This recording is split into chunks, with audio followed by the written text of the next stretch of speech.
بسم اللہ الرحمن الرحیم۔ شروع اللہ کے نام سے جو بڑا مہربان اور نہایت رحم کرنے والا ہے۔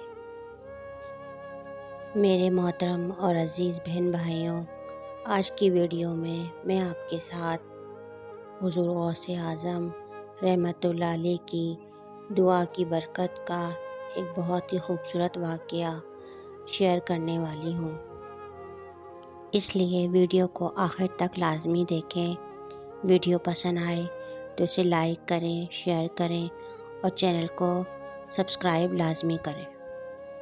سرکار بغداد حضور غوث پاک رحمۃ اللہ علیہ کا اسم مبارک عبدالقادر، آپ رحمۃ اللہ علیہ کی کنیت ابو محمد اور القابات محی الدین، محبوب سبحانی، غوث الثقلین، غوث الاعظم وغیرہ ہیں۔ آپ رحمۃ اللہ علیہ بغداد شریف کے قریب قصبہ جیلان میں پیدا ہوئے اور بغداد شریف میں ہی وصال فرمایا۔ آپ رحمۃ اللہ علیہ کا مزار عراق کے مشہور شہر بغداد شریف میں ہے، چونکہ حضرت شیخ عبدالقادر جیلانی رحمۃ اللہ علیہ غریبوں، بے کسوں اور حاجت مندوں کے مددگار ہیں، اسی لیے آپ رحمۃ اللہ علیہ کو غوث اعظم کے خطاب سے سرفراز کیا گیا، اور بعض عقیدت مند آپ کو پیران پیر دستگیر کے لقب سے بھی یاد کرتے ہیں۔ ایک مرتبہ حضرت شیخ اسماعیل بن علی رحمۃ اللہ علیہ فرماتے ہیں کہ حضرت سیدنا شیخ علی بن حتمی رحمۃ اللہ علیہ جب بیمار ہوتے تو کبھی کبھی میری زمین کی طرف، جو کہ بنجر اور ویران پڑی تھی، تشریف لاتے اور وہاں کئی دن گزارتے۔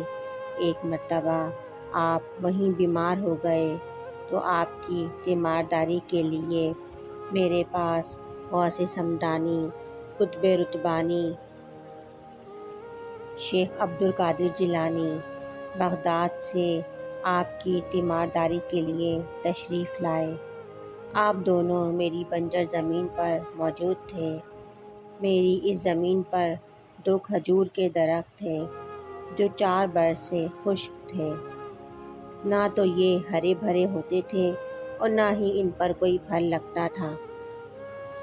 میں نے بہت کوشش کی کہ ان کھجور کے درختوں پر پھل نکل آئے اور یہ سرسبز ہو جائیں، لیکن کوئی بھی عمل ان کو ہرا بھرا نہ کر سکا۔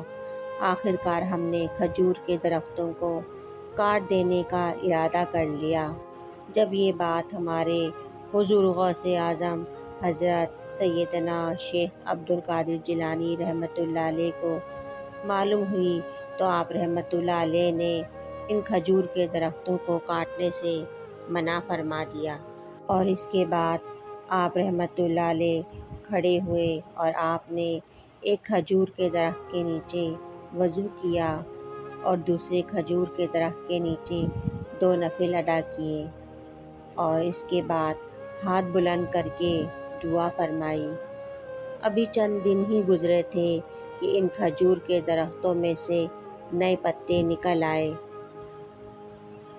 اور کھجور کے درخت اللہ سبحانہ و تعالیٰ کے فضل و کرم سے ہرے بھرے ہو گئے، اور اسی ہفتے میں ان درختوں پر پھل آ گیا۔ سبحان اللہ! حالانکہ یہ وقت کھجور کے پھل کا نہیں تھا، لیکن یہ ہمارے غوث اعظم پیران دستگیر کی دعا کا پھل تھا کہ بنجر درخت بھی سرسبز و شاداب ہو گئے۔ اسی ہفتے میں جب کھجور کے درختوں پر پھل نکل آئے تو میں نے کچھ کھجوریں لے کر آپ رحمۃ اللہ علیہ کی خدمت میں تحفے کے طور پر پیش کر دیں۔ آپ رحمۃ اللہ علیہ نے اس میں سے کچھ کھجوریں کھائیں اور میرے لیے دعا فرمائی، اللہ ذوالجلال تیری زمین، تیرے درہم، تیرے مال اور تیرے دودھ میں برکت دے، آمین۔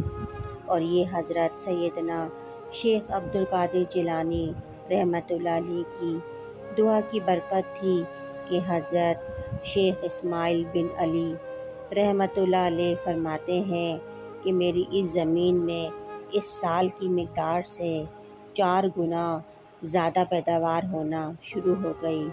اب میرا یہ حال ہے کہ جب میں 1 درہم خرچ کرتا ہوں تو اس میں سے میرے پاس 2 سے 3 گنا آ جاتے ہیں، اور جب میں گندم کی 100 بوری کسی مکان میں رکھتا ہوں اور اس میں سے 50 بوری خرچ کرتا ہوں اور باقی کو دیکھتا ہوں تو 100 بوری موجود ہوتی ہے۔ میرے مویشی اس قدر بچے پیدا کرتے ہیں کہ میں ان کا شمار کرنا بھول جاتا ہوں، اور یہ حالت حضرت سیدنا شیخ عبد القادر جیلانی رحمۃ اللہ علیہ کی دعا کی برکت سے ہے۔ آپ رحمۃ اللہ علیہ کی یہ دعا کی برکت ہمیشہ میرے ساتھ رہی ہے۔ سبحان اللہ۔